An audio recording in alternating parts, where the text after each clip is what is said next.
Hi, my name is Alex Buriak. I'm the Senior Vice President over here at Jet Lending.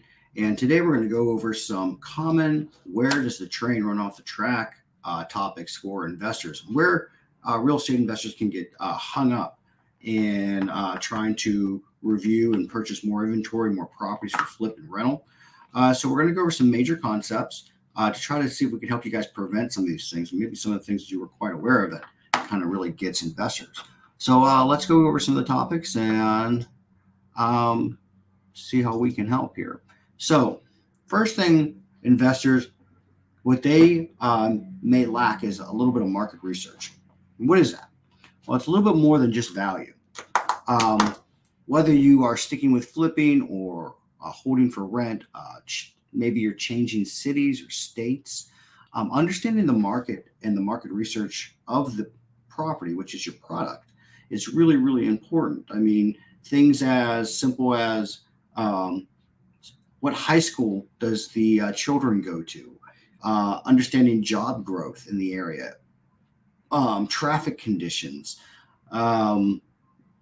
anything that can help stabilize or destabilize a market and help you project days on market, future values, and things like that. So understanding what's going on in the area, in the economy, in the demographics, all these types of things that are going on in the area is really, really important when you're buying these properties.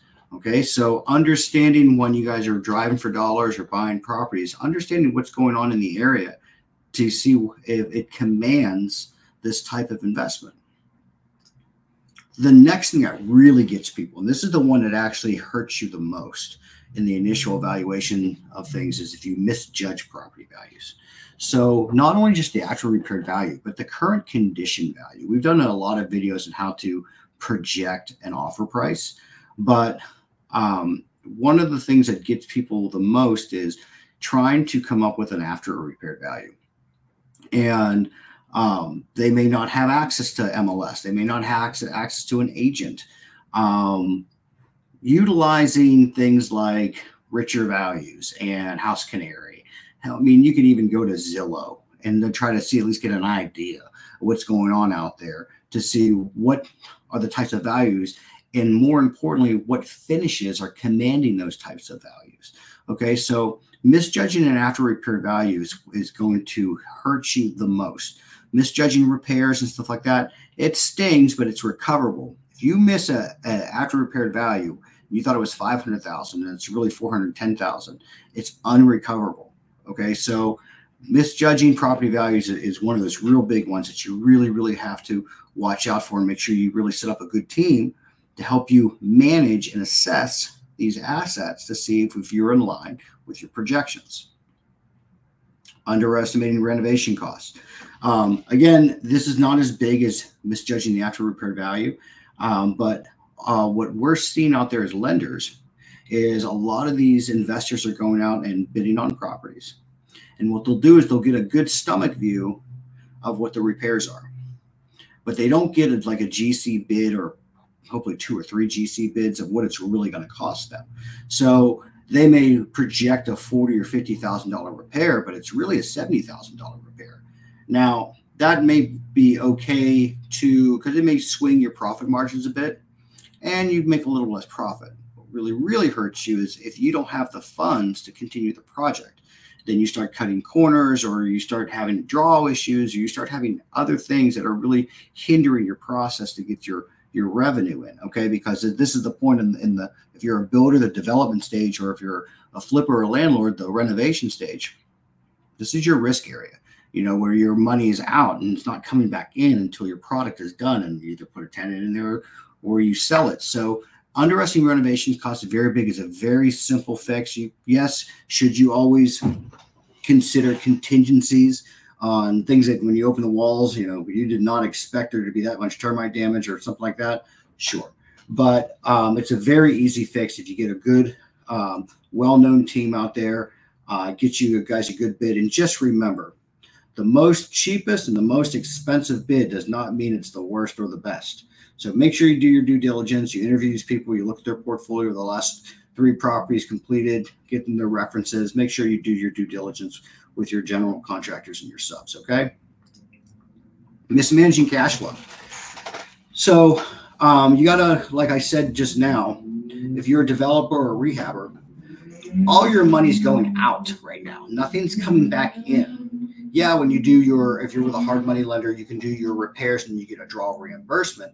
But that's a stalemate. You know, money's not coming in again. Okay, you're paying your holding costs, you're paying the electric bill, you're paying, someone cutting the grass, your HOA fees, all these things, money's coming out. Okay, so when you're in these projects, it's really important that you manage your money out and cash flow, because you just added on this asset and you still got a mortgage and a car payment and you like to eat every day, right? So making sure that when you get into a project and you look at your cash flow and when money is supposed to be going out and you structure everything, you have to run this like a business. So you have to look at your expenses and your revenue, things coming in, so you can manage your budget, manage your balance sheet to make sure that you don't get into a cash crunch, because that's another thing that really gets investors is when they start getting low on cash, things start going south. And when that happens, just make sure you get your private lender involved, you get your hard money lender involved, and see if you can work something out, because everybody's here to make sure that you're successful. So make sure that you get all your property taxes, your maintenance, your insurance, your utilities, your payments, your rehab guys, all that stuff in line before you close, so you understand what's going out and when you can get your return back. Over leveraging debt. This really happens more so when you're an investor and you're going to be doing more than one deal at a time. Okay. And a lot of you guys right now are saying, oh, that's not me. That may not be you today, but very well may be you if you become very successful. You may be running 2, 3, 4, 5, 7 properties, flips and mix of rentals at a time. You own 7 rentals and you got to manage those. So over leveraging debt is when you're in the middle of a project.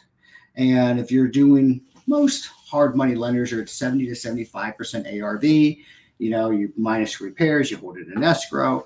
You got to make sure you got some money for repair draws and paying your bills and stuff like that.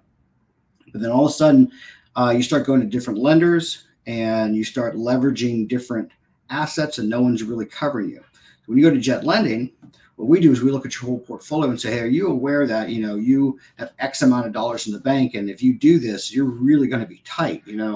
Did you manage this? It's like our last one, our cash flow. Are you going to be able to make your payments and make your regular payments from your lifestyle and stuff like that too? Are you going to be okay? So make sure that you watch as you grow your inventory projects, that you are not over leveraging yourself and becoming cash poor, okay, and asset rich. Skipping the due diligence. This really comes with third-party connections. So when you're dealing with lenders, title companies, real estate agents, GCs and subs, any third party that you guys are going to be working with to get your investments done, to get your deal closed, get your analysis done, all these people should be interviewed like you're hiring for your business, because you are. Okay, you're really basically hiring almost like a 1099 employee, where do they fit your criteria of how you want to run your business? Do you guys jive in the same type of way you guys talk and handle your business and all that kind of stuff? Are you guys syncing up? If you're dealing with a GC, like we said before, can I see your last 3 completed projects? Where were they? What kind of finishes did you do? Let's say they've been doing $175,000 houses and you're a $900,000 finish. Do they even know what a grade 5 sheetrock is? Do they know the difference of the painting that needs to be done in a $900,000 house? It's different. Okay. So are you hiring people that are in compliance of your goals and your exit strategies? And do they have enough references that show that, everybody's okay when everything is fine? It's more important is tell me the next 3 people, or the last 3 people that you really made angry, and tell me how you solved the problem, because that's a true test of ethics, and that's a true test of integrity. Is not when everything's going well. When it doesn't go well, what did you do to solve it? What did you do to fix it? So make sure you do your due diligence and make sure that you are interviewing your people that you work with really, really well. Ignoring exit strategies. You'll get this with a lot of flippers, because landlords, that's basically their exit strategy, but you should consider this as well. You should probably have at least 3 exit strategies for every property that you purchase. Okay. So let's take a flipper. All right. So let's say I'm going to buy this property and I'm going to have this done in X amount of time. If I don't have it in X amount of time, I'm going to wholesale it. I'm going to, at this time, I'm going to refinance into a rental. If I can't sell it at this time, I'm going to try to owner finance it at this time, understanding that at certain periods of your stage of development and renovation and marketing, when are you going to change your exit strategy to minimize your losses, to minimize your cash going out? Okay. So always consider all exit strategies and when you would do them and who you would do them with. Like, let's say you go to a flip and you need to do a rental. Well, Jet Lending can do a 30-year, term. We do a lot of times where we just quote them anywhere before you close, just in case you need it, to make sure that you can see at this time you are qualified for a 30-year. But let's say you got a 520 credit score. Well, there's no 30-year paper out there. We have one person that could possibly do it. That's not us, but we'll introduce you to them. But if you have an idea of hey, I want to hold this property, let's make sure your exit strategies are in line. Make sure everything's in place, so there's no hiccups at the end. Poor property management. And this is not just for landlords and tenants. That's a course of very easy understanding. Okay, managing the property well. But this is also managing during the construction phase, whether it's a rental or a flip or whatever. Did you fence the property in if it's a rough area? Did you put a cage around the AC unit if a bunch of being stolen? Did you change the locks and the security systems? And did you put cameras in? Did you make sure that you set up things with the HOA? Did you look at the deed restrictions? Did you look all these things about managing this deal and managing the property? Understand what property you're getting into and how to manage them and to whom you are managing them with. Okay, so it usually really, really ties you up on holding costs and things like that. And sometimes it can tie you up on even rehabs if you have the wrong type of management in. If you are having the wrong type of management in, it's going to affect your cash flow. And what did we just say? If an investor is running low in cash, it's starting to look down. It's starting to look like you probably can't finish. Okay, so make sure you're managing your properties well. Emotional decision making. Okay, this usually happens within the newer investors. Like, you buy into this house, and you're going to flip it, and everything you'd ever want in your house, you're going to put in this house. Not today. Okay, so what you're going to do is you're going to rely on logic. You're going to rely on market trends. You're going to rely on what's the best return on investment for what you put into the property. So you don't make any decisions emotionally. A lot of times in the very beginning, you haven't done your first deal yet, and I hear this a lot. Alex, I just want to do a deal. No, you don't. You want to make money. So you start getting really emotional about this investment, and you haven't done the due diligence on values or anything like that. I mean, you're projected to lose money, and you're like, well, I just want to do a deal. No, you don't.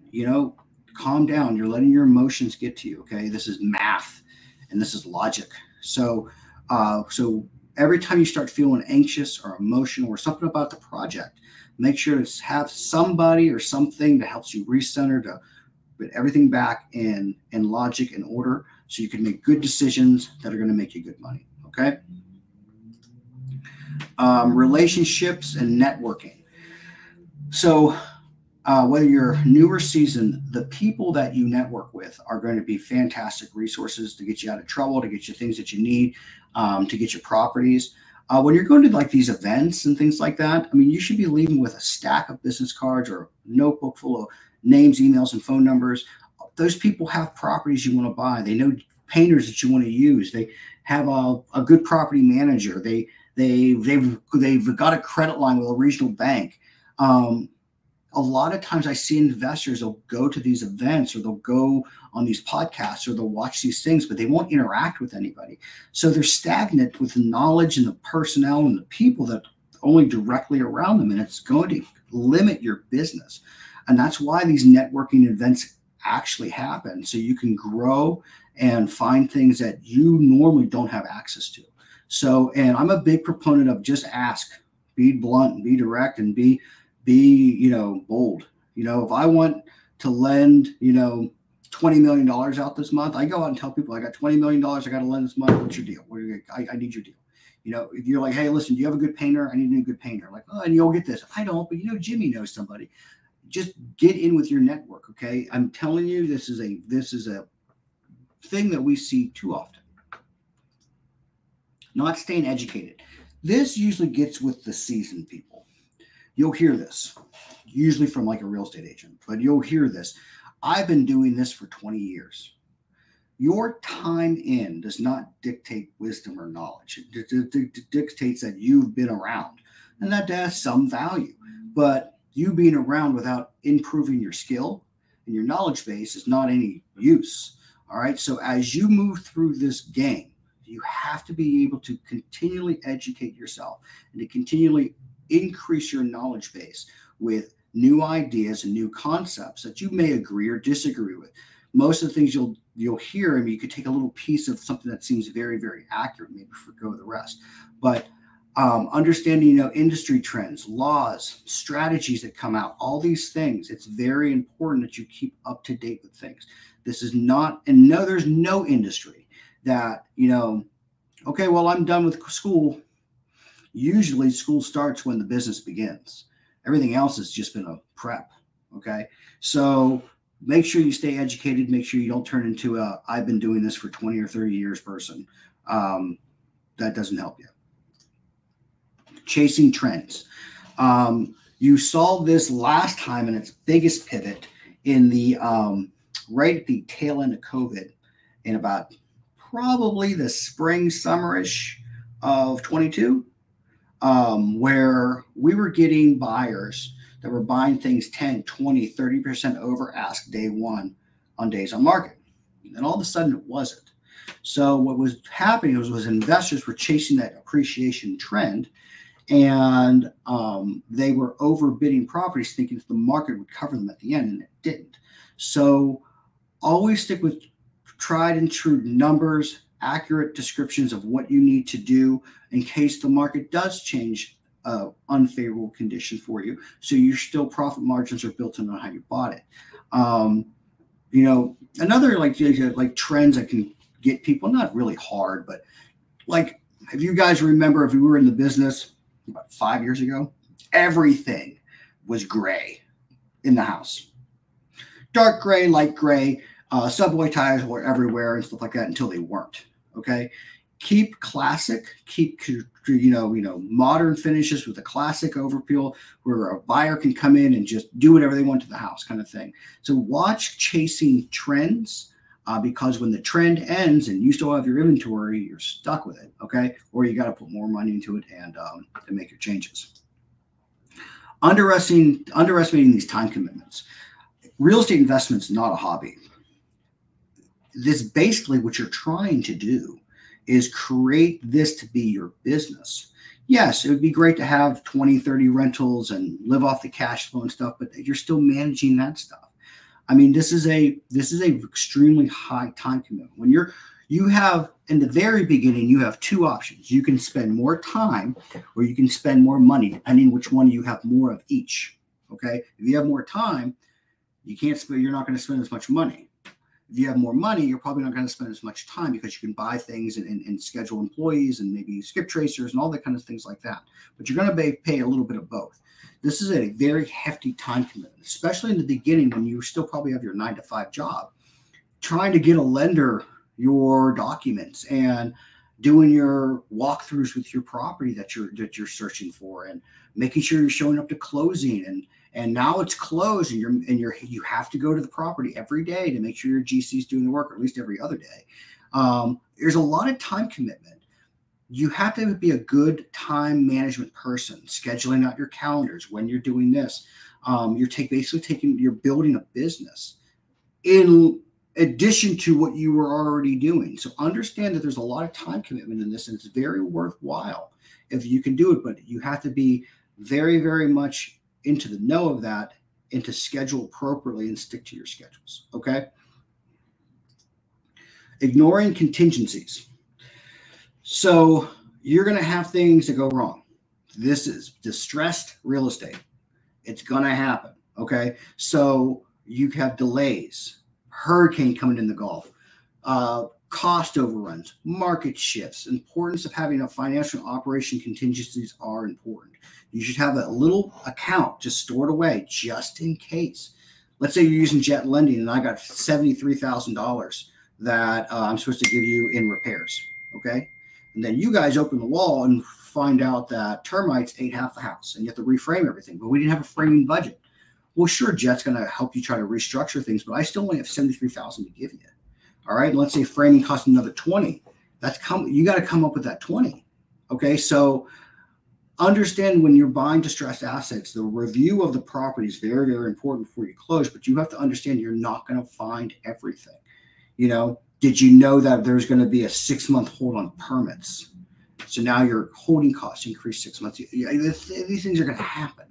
Okay. So always have some sort of contingency reserve for a rainy day. And it will really, really, you'll really thank me for that later when it happens. Not knowing the problem. That's a big one. You're going to run into problems and issues and things like that when you're doing any business. But a lot of times people try to solve the problem without understanding what the problem is. So they start wasting time trying to solve this issue where they never analyze what actually happened. You jump into the situation without, defining what am I solving? You have to kind of dig a deep dive on how you got into this predicament. All right. And really figure out, okay, it's not where you're at today that became the problem.